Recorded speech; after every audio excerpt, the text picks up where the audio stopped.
Assalamualaikum teman Beranda Trisa semuanya. Apa kabar?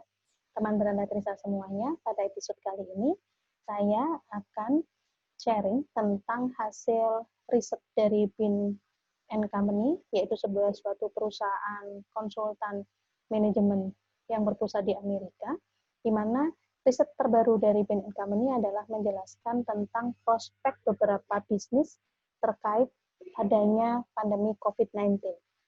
Salah satu dari hasil riset itu adalah menjelaskan bahwa ada bisnis-bisnis yang dia akan naik, melonjak naik, lalu kemudian mengalami penurunan, lalu dia akan dilanjutkan dengan secara berangsur-angsur akan naik.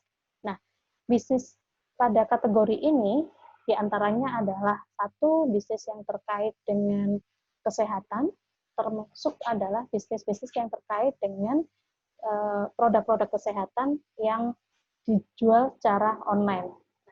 Untuk itu, pada episode kali ini saya akan berdiskusi dengan Pak Perry dari Jamu Ibu tentang bagaimana dari hasil riset ini yang terjadi pada Jamu Ibu. Yuk, kita sapa Pak Perry. Selamat pagi, Pak Perry. Pagi, Bu Siwi. Apa kabar? Ya. Alhamdulillah, kondisinya ketemu Pak Perry dalam kondisi sehat merupakan satu harapan kami semua gitu ya. Memang kalau seperti ini memang doa dan salam yang paling ditunggu adalah sehat. Salam sehat. Ya, Pak Perry, terima kasih sebelumnya sudah berkenan untuk kemudian sharing di Beranda Trisa.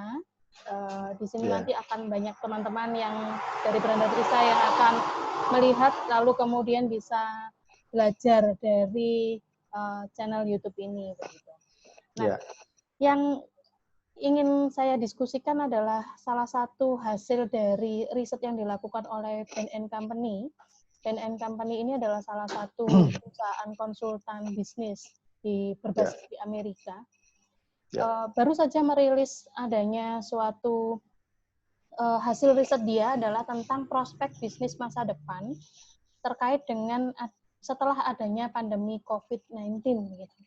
Nah, salah satu hasil risetnya adalah ada bisnis-bisnis yang saat kemudian terjadinya COVID itu dia mendapatkan suatu momentum di mana grafiknya itu naik, lalu setelah kemudian mungkin sekarang kalau di istilahnya di Indonesia adalah new normal, itu akan mengalami penurunan sedikit, lalu kemudian akan naik terus dan naik terus bukan stabil begitu.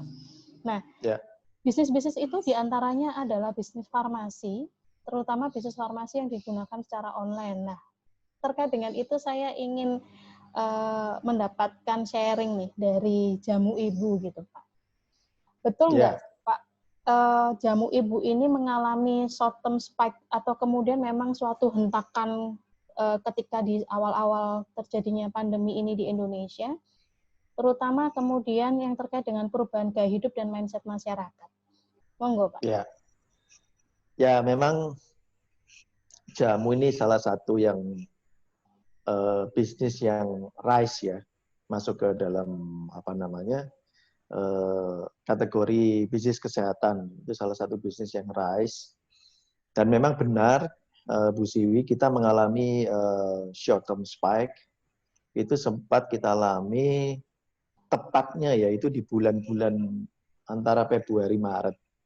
Itu yang menurut saya luar biasa karena memang pada saat itu masyarakat mulai panik ya.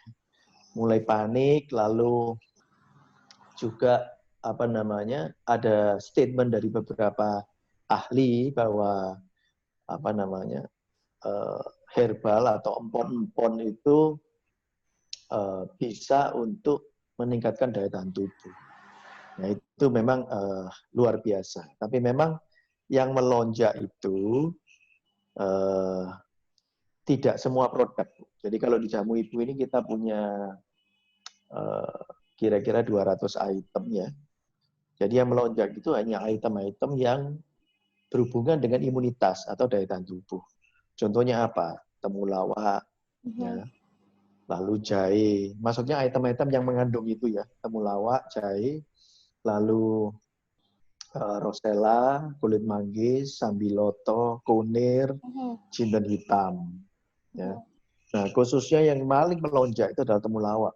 Temulawak kita punya produk yang kapsul, bentuk kapsul ekstrak, sama yang bentuknya granul ya untuk minuman ya. Itu lumayan dampaknya, termasuk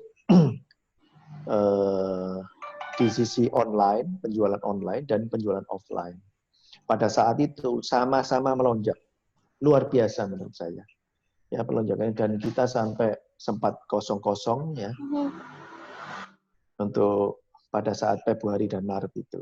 Nah, kalau saya melihat hal ini karena dampak perubahan dari perilaku konsumen ya. Jadi memang pada saat panik itu dan pada saat ada himbauan-himbauan dari pemerintah,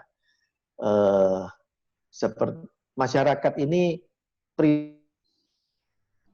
jadi dia yang pasti dia menghindari kontak langsung. Jadi pasti dia mau ke toko takut Mas Ian ya. Antara bulan Maret Februari itu takut ke toko. Akhirnya mereka manfaatkan online. Ya, mereka manfaatkan delivery service dan sebagainya. Lalu juga yang kedua adalah mengurangi interaksi. Nah, mereka di rumah aja. Begitu mereka di rumah aja, mereka mulai browsing. Jadi mereka itu dipaksa untuk belanja secara online. Bahkan sayuran pun, bahan-bahan segar yang semula tidak online, sekarang juga sudah online. Dan bisnis-bisnis ke arah sana sudah mulai banyak ya. Lalu ya ini yang menarik adalah yang ketiga adalah mereka semakin peduli akan kesehatan. Jadi kalau sebelum pandemi itu kalau kita ngomong teori kebutuhan Maslow yang segitiga itu, jadi mereka sudah tidak terlalu memikirkan status sosial dan sebagainya ya. Tapi mereka back to basic kalau saya lihat. Jadi sandang pangan papan ini luar biasa. Nah, jadi mereka lebih, yang penting sehat dulu ya. Itu yang paling penting bagi mereka. Nah, ini adalah memang adalah momentum di bisnis jamu. Jadi kalau Mas kebetulan kami ada meeting GP Jamu, gabungan pengusaha jamu, dan ngobrol-ngobrol sama rekan-rekan sesama pelaku bisnis jamu, itu kami selalu mengutarakan bahwa ini adalah momentumnya. Karena sebelumnya masyarakat itu nggak terlalu peduli ya sama jamu. Nah, sekarang mereka sangat peduli. Bahkan jamu sekarang sudah mulai, anak-anak milenial sudah mulai kenal jamu. Betul. Kalau dulu sosialisasinya susah kan anak milenial. Dan sekarang mereka mencari sendiri informasinya gitu. Ya, jadi mereka bisa googling ya, informasi begitu banyak, dan nggak hanya informasi dari perusahaan jamu, tapi pemerintah juga mendukung. Ya, banyaknya webinar tentang herbal dan daya tubuh dan sebagainya. Bahkan presiden juga mengendorse sendiri, Menteri Kesehatan ya. Badan POM juga banyak mengeluarkan informasi-informasi tentang jamu dan daya tubuh. Nah, itu menurut saya sangat-sangat membantu, dan ini adalah momentum bagi bisnis jamu, dan saya yakin nanti setelah pandemi pun jamu tidak akan ditinggalkan. Jadi memang short term spike-nya itu terjadi di Februari Maret. Setelah itu memang April kita ada penurunan, turun yang melandai. Nah, April, Mei, setelah itu puasa itu melandai. Nah, Mei setelah Lebaran itu mulai bangkit lagi sampai Juni, ini mengarah ke naik. Meskipun tidak setinggi grafik pada saat Februari Maret itu. Iya. Baik, Pak Peri, tadi itu memang benar-benar momentumnya pas ya Pak ya. Kalau saya lihat dari menyambung yang disampaikan Pak Peri, satu, karena memang adanya pandemi, masyarakat kemudian menghindari untuk kontak langsung, mereka work from home, yang anak muda juga kuliah dari rumah. Lalu mereka berusaha untuk meningkatkan daya tahan tubuh, itu adalah menghindari yang sifatnya adalah bahan-bahan kimia, sehingga mereka pada back to basic pada herbal. Nah, justru ketika terjadi back to basic, stoknya bahan mentahnya jarang, kalaupun ada mahal. Saat itu saya ngalami loh Pak, beli jahe, beli kondisi. pon-pon harganya 100.000 ya. Betul Pak, itu yang kemudian menjadi satu, menurut saya memang momentum yang pas untuk perusahaan jamu, apalagi sudah dalam kondisi sudah ada yang ekstrak, ada yang granul, ada yang kapsul, itu memang betul tuh yang terjadi ya Pak ya, kurang lebih seperti itu. Iya, betul. Nah, Pak Peri, satu hal lagi selain kemudian tentang spike tadi yang sudah disampaikan oleh Pak Peri adalah kan ada nih Pak gerai dari jamu ibu yang ada di mall gitu. Ya. Sementara kemudian kan ketika masa pandemi itu sekitar bulan Maret sampai bulan Ramadan itu kan mall ditutup Pak, atau hampir nggak ada pengunjung lah ya kayak gitu. Iya. Itu gimana tuh Pak? Kemudian untuk mengatasi hal tersebut, apakah yang di mall itu tetap ada atau kemudian digantikan pada bentuk-bentuk yang lain nih Pak? Bagaimana? Monggo silakan. Nah, memang kalau untuk yang counter-counter yang kita yang di mall, ya rumah sakit, food court, kampus terutama, itu kita mengalami masa-masa berat, terutama di bulan Maret, April sampai Mei. Ya. Jadi kalau yang tadi di outlet sama online itu mengalami kenaikan ya, tapi di counter-counter ini Maret sampai Mei ini kita itu masa-masa cobaan yang terberat ya. Ya karena masih awal-awal ya Pak, ada di karena masih awal-awal. Lalu kemudian mulai masuk pertengahan April udah mulai puasa. Betul. Setelah itu kan ada beberapa kali PSBB. Iya, betul. Nah, lalu meskipun nggak ada PSBB, mall itu sepi, Bu. Iya. Mall itu sepi, tidak ramai mall itu. Jadi memang kondisinya sangat drop, bahkan ada ya beberapa yang kita tutup, dan hal ini sangat berdampak ya terhadap counter-counter kita, Ibu Herbal Bar. Kampus juga, kampus langsung tutup, Bu. Jadi counter kita di beberapa kampus juga tutup total sudah. Iya. Lalu ada yang kuliah, nah itu masalahnya. Nah selain itu outlet-outlet kita yang B2B, Bu. Jadi sebelumnya kan kita ngaper ke restoran, hotel, warung kopi, kafe, dan sebagainya, itu juga sangat terdampak. Nah, strategi kami apa untuk menghadapi itu? Jadi ada beberapa yang kita lakukan. Yang pasti kita menutup sementara counter-counter yang mengalami penurunan omset di atas 75%. Jadi penurunan omsetnya sampai di bawah 75%. Jadi outlet yang mengalami penurunan di atas 75% langsung kita close sementara ya.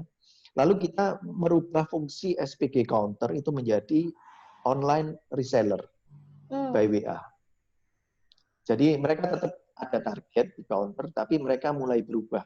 Kita ajarin mereka untuk kita kasih mereka katalog yang lengkap dan sebagainya supaya mereka bisa menjual secara online. Jadi mereka masih ada pendapatan. Lalu kita juga membentuk divisi baru yaitu home delivery service. Itu kita bentuk ya. Jadi D2C, direct to customer Ibu.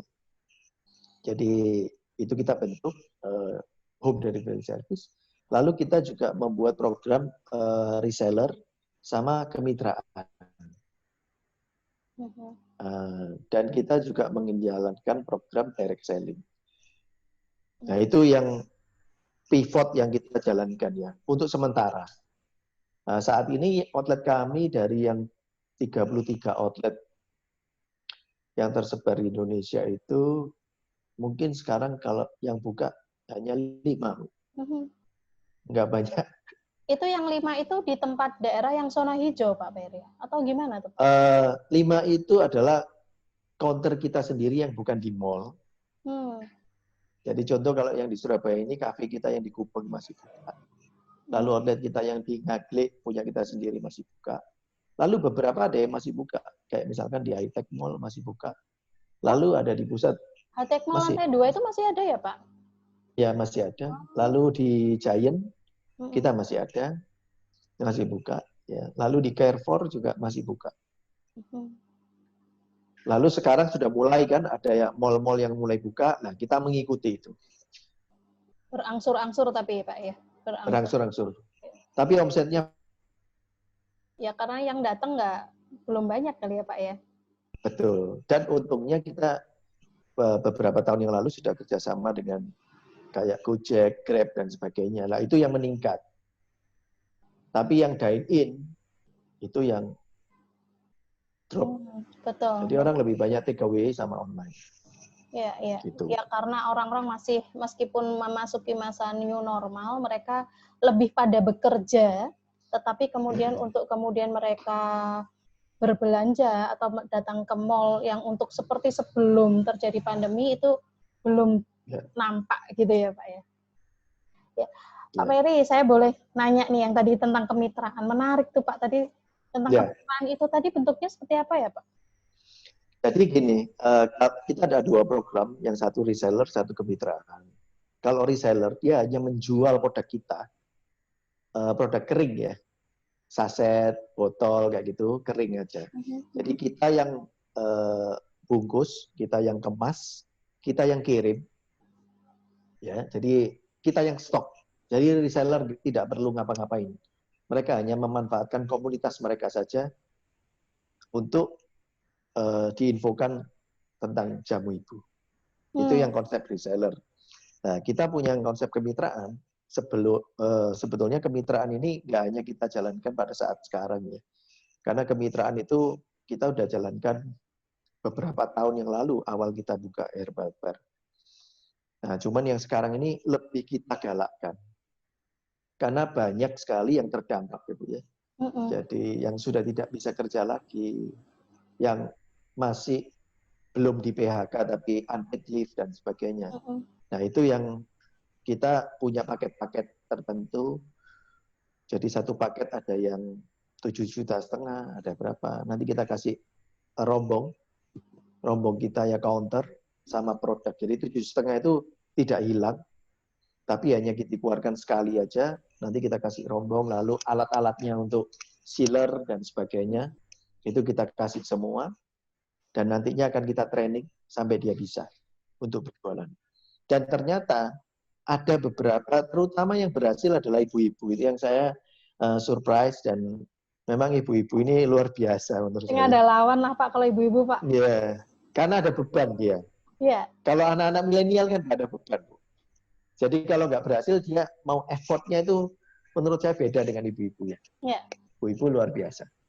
Nah, itu yang berhasil malah sekarang ada yang punya 3 sampai 4 counter jamu ibu. Jadi itu yang menarik menurut saya. Pak, berarti yang reseller itu kemitraan. jangkaunya lebih luas ya Pak? Ke wilayah yang lebih luas begitu? Iya, iya. Artinya kan di level kabupaten sampai desa itu bisa ya Pak Ferry ya? Bisa, bisa. Bisa. Iya, iya, iya. Baru kebayang maksudnya, oh yang disebut kemitraan itu gitu. Jadi kita bukan franchise ya Bu? Bukan. Beda. Betul. Kemitraan. Jadi cuma sekali aja dia di bawah 300 juta kan Pak kan masuk pada kecil, cuma 7,5. Dan itu tuh balik modal banget kan Pak 7,5. Yes, sangat cepat menurut saya. Dan kita juga bantu waktu awal pertama Bang buka, kita masukkan media sosial Bu. Misalkan produk kita ada di Krian, di mana gitu. Ibu Ibu Natural Drink sudah bisa didapatkan di sini dan sebagainya. Jadi mereka juga terbantu juga.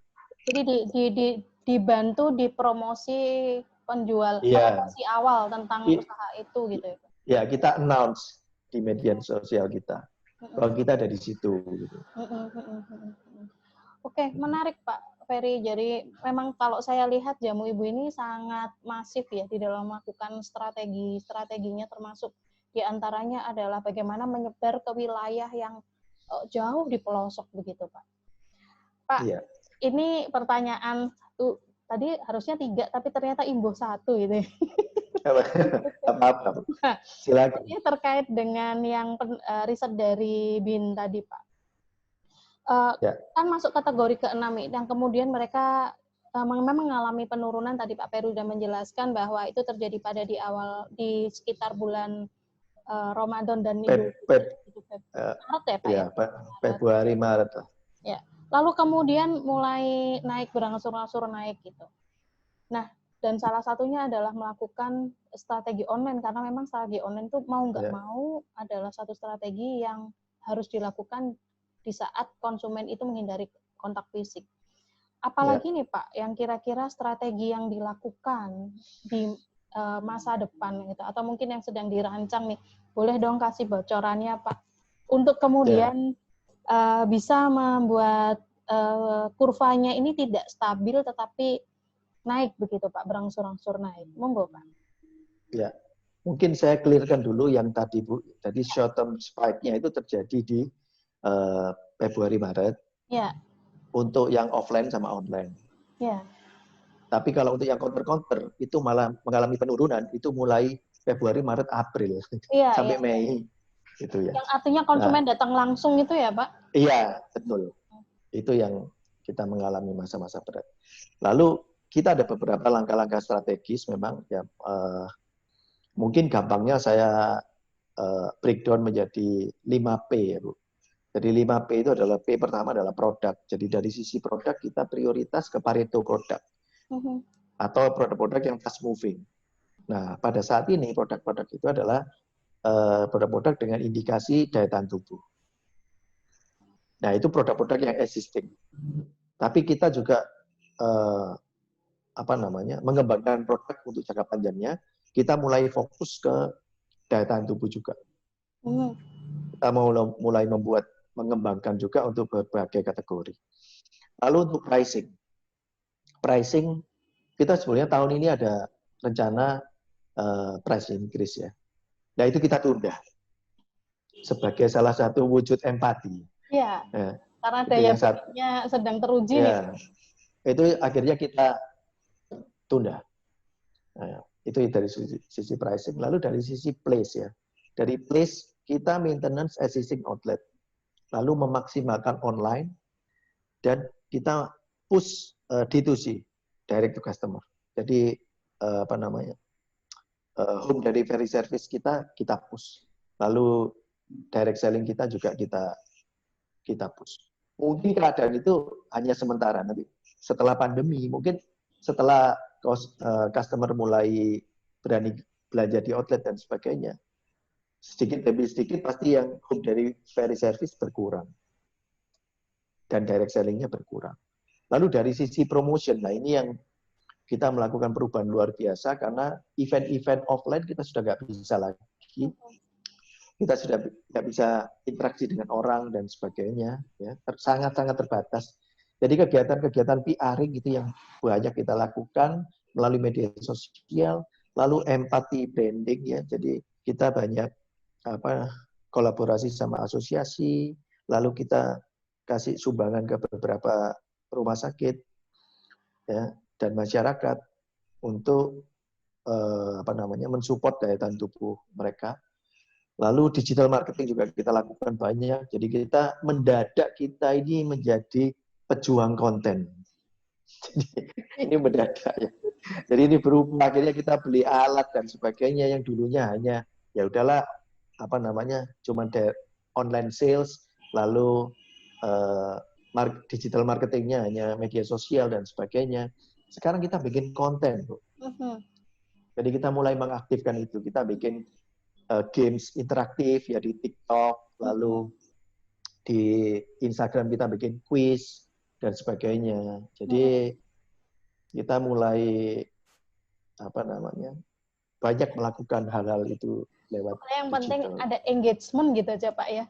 Itu yang paling penting menurut saya. Ya, betul. Nah, lalu yang terakhir di people-nya. Di people kita mulai menanamkan